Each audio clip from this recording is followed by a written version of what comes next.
Hi, everyone. This is Zach with Plume Security, and I want to talk to you today about RansomStop versus WannaCry.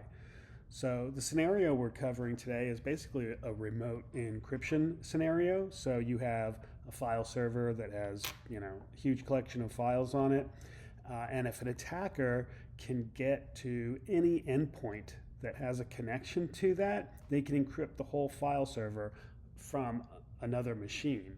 And so the AV or EDR, whatever you're using on your file server, has a really hard time coping with that because it doesn't see the executable, it doesn't see behavior, just the files are getting encrypted. So for an attacker, all they have to do is exploit one single endpoint, and then they can actually hit every file server they can get access to and encrypt vast amounts of data. So the risk is pretty large, and the impact is really large in those types of attack. If someone encrypts a laptop, a lot of times you can just restore that and reimage it, restore it, and a lot of data is in the cloud or in a file server anyway, so it's protected. But if you actually go and do remote encryption on a file server, the impact is big. So for this, I have this set up as a file server, and it's running RansomStop on it to protect itself.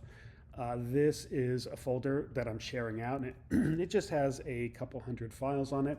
You probably have thousands or tens of thousands of files on your file server, but this is what I've set up.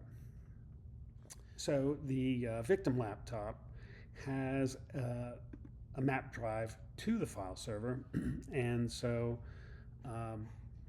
we can browse, we can read and write to any of these files on the file server. And then we also have some ransomware. Today we're going to be doing WannaCry. You can check our YouTube channel if you want to see some other families of ransomware. And in this case, I'm just going to go ahead and run this. And like any good user, I'm just going to go ahead and hit run.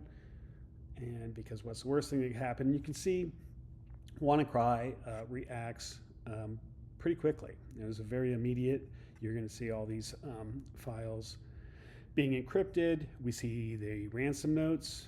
So in this case, here is your ransom note. You've got you actually have the WannaCry screen that is kind of famous. It's a lot of screenshots that people have. And then we can go down to the shared directory, and when it finishes with this endpoint, encrypting this endpoint, it's going to start encrypting this map drive as well. So we should start to see this pretty soon.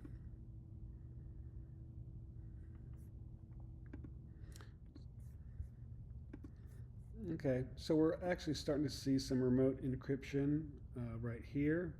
It's a number of files already encrypted, somewhere between 10 and 20.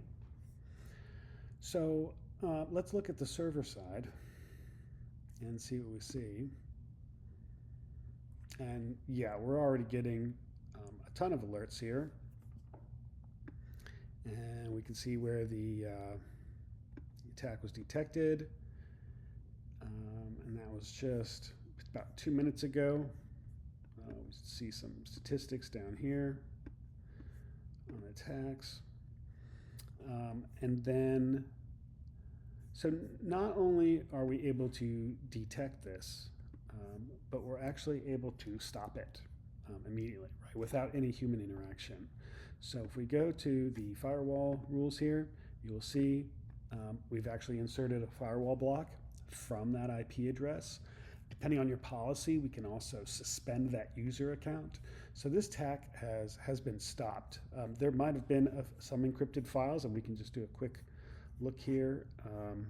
If we go by type, we can see exactly how many got encrypted, if I can find them.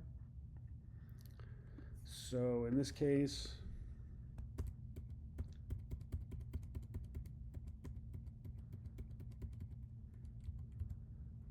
so it was able to encrypt 20 files.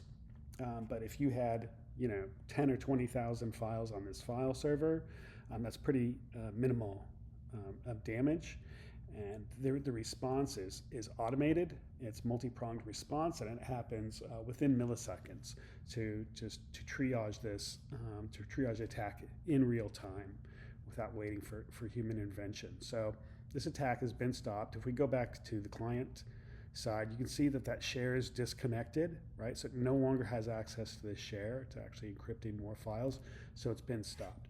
You'll definitely have to re-image, this endpoint, but your file server has basically, or the data on your file server has effectively been saved here, except for these 20 unfortunate files.